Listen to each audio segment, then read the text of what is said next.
और बीती रात डोनाल्ड ट्रंप ने ईरान के विरुद्ध सर्जिकल प्लान लागू कर दिया और इसी के साथ ईरान अमेरिका जंग अगले चरण में प्रवेश कर गई। अमेरिकी सेना ने ईरान में नागरिक ढांचों पर भीषण एयर स्ट्राइक की। ईरान के तटीय शहरों में मौजूद कई पुल उड़ा दिए गए।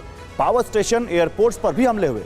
एक्सपर्ट्स मान रहे हैं कि ये हमले फारस की खाड़ी से लेकर ओमान की खाड़ी तक ईरानी सेना का कनेक्शन काट सकते हैं, जिससे होर्मुज पर अमेरिका का नियंत्रण स्थापित होने की उम्मीद कई गुना बढ़ जाएगी। सवाल है कि क्या जंग का नया चरण होर्मुज संकट को खत्म करेगा या फिर महाविनाश लेकर आएगा। आइए इस रिपोर्ट में देखते हैं। अमेरिका ने दक्षिणी ईरान में मौजूद ब्रिज, अहम सड़कें, पावर स्टेशन, एयरपोर्ट और रेलवे स्टेशन को टारगेट किया। ये हमले तब किए गए जब 2 दिन पहले ही अमेरिकी राष्ट्रपति ने ईरान के बुनियादी ढांचे पर हमले की चेतावनी दी थी। इधर ट्रंप ने चेतावनी दी और उधर अमेरिकी सेना ने इसे सच कर दिखाया। पहला पुल काहुरिस्तान के पास बना है, जिसे काहुरिस्तान ब्रिज के नाम से जाना जाता है।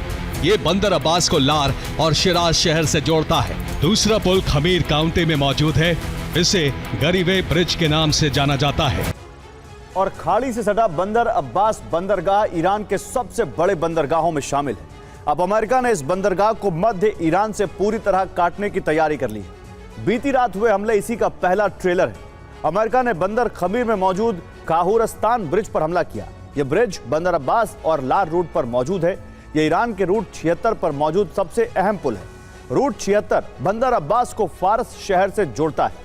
इसके अलावा अमेरिका ने गरीवेह ब्रिज पर हमला किया। यह बंदर अब्बास खमीर लार रोड पर मौजूद है। यह बंदर अब्बास तक पहुंचने का वैकल्पिक मार्ग है। अमेरिका ने कलाम ताले पुल को भी उड़ा दिया। यह पुल लार से बंदर अब्बास वापस लौटने वाले रूट पर मौजूद है।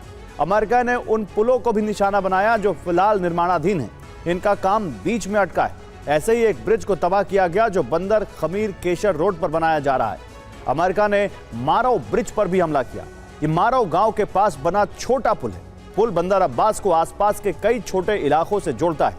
ये सभी पुल मध्य ईरान और आसपास के प्रमुख शहरों को बंदर अब्बास बंदरगाह से जोड़ते थे। यही वजह है कि अमेरिका ने हमला कर इन्हें नष्ट कर दिया। इस हमले का मकसद ईरान के तटीय डिफेंस और आर्थिक तंत्र को देश के आंतरिक हिस्सों से अलग करना है, जिसमें अमेरिका कामयाब होता नजर आ रहा है। दावा है कि बंदर अब्बास तक जाने वाले लगभग सभी मुख्य रास्ते काट दिए गए। इस पोर्ट से आने जाने वाला भारी सामान लगभग रुक गया है। इससे ईरान के अंदरूनी प्रांतों में जरूरी चीजों, कच्चे माल और आयात होकर आने वाले सामान की भारी किल्लत हो सकती है। सिर्फ इतना ही नहीं, तटीय क्षेत्रों में मौजूद सैन्य ठिकानों तक भी रसद भेजना मुश्किल हो गया है। बंदर अब्बास रेलवे स्टेशन शाहिद रजाई बंदरगाह से जुड़ा है।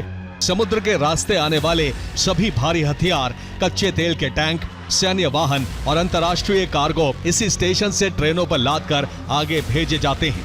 मध्य ईरान का बख्फ रेलवे स्टेशन इससे सीधे जुड़ा है। इस्फहान, तेहरान से आने वाली ट्रेनें बख्फ से होते हुए बंदर अब्बास तक पहुंचती हैं। अमेरिकी हवाई हमलों के बाद दक्षिणी प्रांतों में बिजली के बुनियादी ढांचे को भारी नुकसान हुआ है, जिसके बाद कई क्षेत्रों में बिजली गुल है। दावा है कि बुशहर के एक बड़े हिस्से में कई घंटों से ब्लैकआउट है। बंदर अब्बास में हाईवे, ट्रांसमिशन ग्रिड और तटीय इलाकों से सटे औद्योगिक क्षेत्रों में हुए हमलों के कारण बिजली ग्रिड पर सबसे बुरा असर पड़ा है। शहर के बड़े हिस्से में ब्लैकआउट की स्थिति है।